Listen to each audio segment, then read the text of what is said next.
ఓం శ్రీ రాజశ్యామలాయ నమః। ఈ రోజు నుంచి రాజశ్యామల పీఠం నుండి మీరు చేసినటువంటి మహా కోటి కుంకుమార్చన కుబేర కోటి కుంకుమార్చన ప్రసాదాన్ని మీ అందరికీ ఇంట్లో మీ గృహాలకు చేర్చడానికి కార్యక్రమం స్టార్ట్ అయింది। ఈ రకంగా మీకు ప్యాక్ వస్తుంది। ఈ ప్యాక్లో ఇట్లా అమ్మవారి యొక్క మీరు చేసినటువంటి కుబేర కోటి కుంకుమ ఈ రకంగా మీకు ప్రసాదం అందుతుంది। కాబట్టి మీకు ఎవరైతే అమ్మవారి చీరలకు కానుకగా ఎవరి సేవ ద్వారా మీకు అందినాయో వారికే సంప్రదించి మాకు కుంకుమను అందజేయండి అని అనవచ్చు, లేదా వాళ్ళే చేస్తారు। ఈ 1-2 డేస్లో మీకు అందుతుంది। కాబట్టి ప్రతి ఒక్కరికి మేము 11,500 మంది మహిళా భక్తులకు ఇటువంటి ప్యాక్స్ రెడీ అయినాయి। అందరూ తీసుకెళ్ళారు, ఇంకొంతమంది రావాలి, వాళ్ళ లీడర్స్ తీసుకుపోతారు। మీరు ఈ వీడియో చూసిన వాళ్ళు మీకు అందకపోతే వాళ్ళకి సంప్రదించి తీసుకోవచ్చు। ఇక ఈ కుంకుమను ఎలా పెట్టుకోవాలి? కుబేర కుంకుమను అంటే కుబేర కుంకుమ తులసి ఆకులు, మారేడాకు అంటే పత్రి ఆకులు, పచ్చకర్పూరము, కొంచెం జవాదును కూడా కలుపుతారు। ఈ రకంగా విశేషమైన ఇటువంటి ఆయుర్వేద మూలికాతత్వం కూడినటువంటి ఇటువంటి పత్రాలతో సుగంధ ద్రవ్యాలతో చేసేటువంటి కుంకుమ, న్యాచురల్ కుంకుమ। ఇది హోలీ రంగు కాదు, ఇంకొక రంగు కాదు, కెమికల్ రంగులు కాదు, ఇది న్యాచురల్। ఇవి కుబేర కుంకుమ అంటారు। ఎటువంటి రసాయనాలు కల్పరిందులు, పత్రి, తులసి ఇటువంటి ఆకుల మిశ్రమాలతో తయారు చేసేది। కాబట్టి కుబేరుడు సాక్షాత్తు కొలువై ఉన్నటువంటి ఇటువంటి కుంకుమను కాబట్టి కుబేర కుంకుమ అన్నారు। ఇటువంటి కుబేర కుంకుమతో ఆ రోజు కోటి కుంకుమార్చన జరిగింది।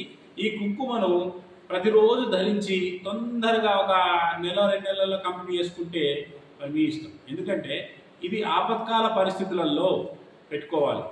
ఏదైనా కార్య విజయం కావాలి పెట్టుకొని వెళ్ళండి, అంటే ఏదైనా మంచి పని కావాలి, విద్యార్థులు విద్య పరీక్ష రాయడానికి వెళ్తున్నారు పెట్టి పంపించండి, ఏదైనా పోటీ పరీక్షలలో విజయం కోసం కావాలి, అనుగ్రహం కోసం పెట్టుకోండి।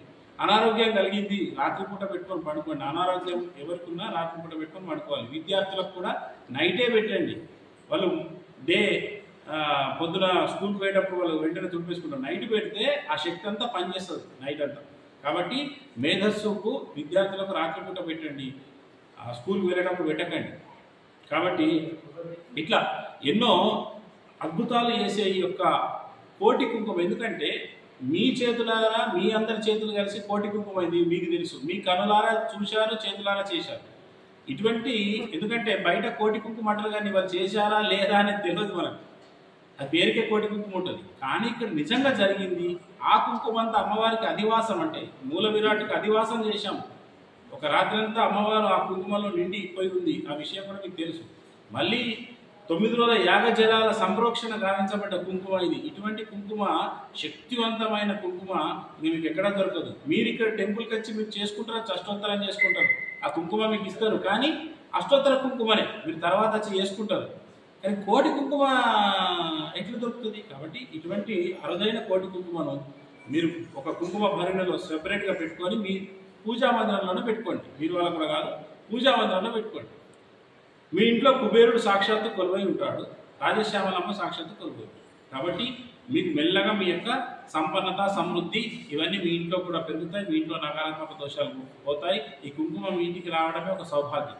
కాబట్టి ఈ కుంకుమను ప్రసాదంగా ఒక 2-3 ఏళ్ళైనా కాపాడుకోవాలనే ఉద్దేశంతో దీన్ని వాడుకోండి, అంతే తప్ప రోజు పెట్టేద్దాం నెల రోజులుగా ఖాళీ అయిపోదాం కాకుండా ఇది ఒక శక్తివంతమైన కుంకుమ। మళ్ళీ మనం ఇటువంటి బృహత్తర కార్యక్రమం చేసేదాకైతే మీరు కాపాడుకోండి, తర్వాత మళ్ళీ చూద్దాం। కాబట్టి ఇది చూసిన వాళ్ళు మీకు చుట్టాలు వచ్చేస్తారు, అమ్మ కొంచెం పెట్టవా అని అంటారు। మనమేమంటే పసుపు కుంకుమ దానం మంచిదే కదన్నాం, అదంతా బయట। కుబేర కుంకుమను దానం చేస్తే మీ యొక్క ధనలక్ష్మిని వాళ్ళకి ఇచ్చినట్టు, అది చూసుకోండి। అట్లా మీరు అటువంటి పనులు చేయకండి। వాళ్ళకు కూడా మరి ఎట్లా మరి వాళ్ళు బాధపడాలంటే నేను దానికి కూడా ఒప్పుకోను, నేనే స్వయంగా ఏం చేస్తున్నానంటే మీరు చేసిన కుంకుమలో అర్ధ భాగం మీకు ఇస్తున్నాము, ఒక 50 గ్రామ్స్ వరకు మీకు పంపుతున్నాము, మిగతాదంతా శివరాత్రి నాడు వచ్చే ప్రతి ఒక్క మహిళా భక్తులకు కానీ పురుషులకు కానీ కనీసం ఇంతింతైన ప్యాకులు చేసి పొట్లాలు కట్టి వాళ్ళకి ఇదే కుంకుమను, అంటే కోటి కుంకుమనే, వేరే కుంకుమ కలపరాదు, కోటి కుంకుమ అర్చన చేసిన కోటి కుంకుమను మృత్యుంజయ మహారుద్రాక్షతో పాటుగా ఈ కుంకుమను కూడా ఆ రోజు ప్రసాదంగా అందరికి ఇస్తున్నాం। కాబట్టి ఆసక్తి ఉండి నాకు కావాలనుకున్న వాళ్ళు ఆ రోజు ఖచ్చితంగా పొందుతారు। దాని తర్వాత ఇక ఆ రోజే డిస్ట్రిబ్యూషన్ అయిపోతుంది కాబట్టి కోటి కుంకుమ మొత్తం కంప్లీట్ అయిపోతుంది. కాబట్టి ఈ రకంగా కోటి కుంకుమను పూర్తిగా సర్వోచితంగా చేయాలని శివరాత్రికి వచ్చే కనీసం ఒక 33,000 భక్తులకు అందాలని 33,000 ప్యాకెట్లు కూడా చిన్న చిన్నగా చేపిస్తున్నాను. 11,000 కొంచెం పెద్దగా లావుగా 50 గ్రాములు మీ అందరికీ వస్తుంది. 33,000 భక్తులకు అంత రాదు, కొంత వస్తుంది. అయ్యో మాకు ఇంతే ఇచ్చారనడానికి వీల్లేదు, ఎందుకంటే ప్రసాదం ఇక వాళ్ళకి. ఈ విషయం వాళ్ళకి చెప్పి శివరాత్రి నాడు ఇస్తారు, శివరాత్రి నాడు వెళ్దాం అని చెప్పండి. ఆ రకంగా వాళ్ళకి అందుతుంది. మీరు మాత్రం పెట్టకండి, ఎందుకంటే నేను పదే పదే చెప్తున్నా, ఉత్సాహంతో పెడితే మనం చేసుకున్న అనుగ్రహం, మనకు వచ్చిన అనుగ్రహం ఇతరులకు ఇచ్చేదవుతుంది. మనకు దైవానుగ్రహం, దైవ సాక్షాత్కారం కలిగి నిత్యము ఆ విశ్వశక్తి మనలో ప్రవహిస్తున్నప్పుడు మనం ఎందరికైనా ఇవ్వచ్చు. ఆ స్థితి రానప్పుడు గురువు చెప్పినట్టు మీరు వింటే మీకే మంచిది. కాబట్టి ఈ రకంగా మీరు చేసుకొని భాగ్యవంతులైనారు. అమ్మవారి యొక్క శక్తి కుబేర కుంకుమ రూపంలో మీ ఇంటికి వస్తుంది. మీరంతా ఆనందంతో మీరు ఈ యొక్క కుబేర కుంకుమను ధారణ చేసుకోండి. ఇతరత్ర నియమాలు ఏమి లేవు. ఇంకొక విషయం కూడా ఈ సందర్భంగా చెప్తున్నా, మీరు ఏదైతే యంత్రం ప్లేట్ ఇచ్చారో ఆ యంత్రం ప్లేట్ మీ పూజా రూమ్లోనే పెట్టుకోవాలి. ప్రతి శుక్రవారం అయినా చేసుకోవాలి. రోజు కుంకుమార్చన చేసుకున్న ఎర్రటి కుంకుమ, ఎరుపు కుంకుమతో చేసుకున్న మంచిదే.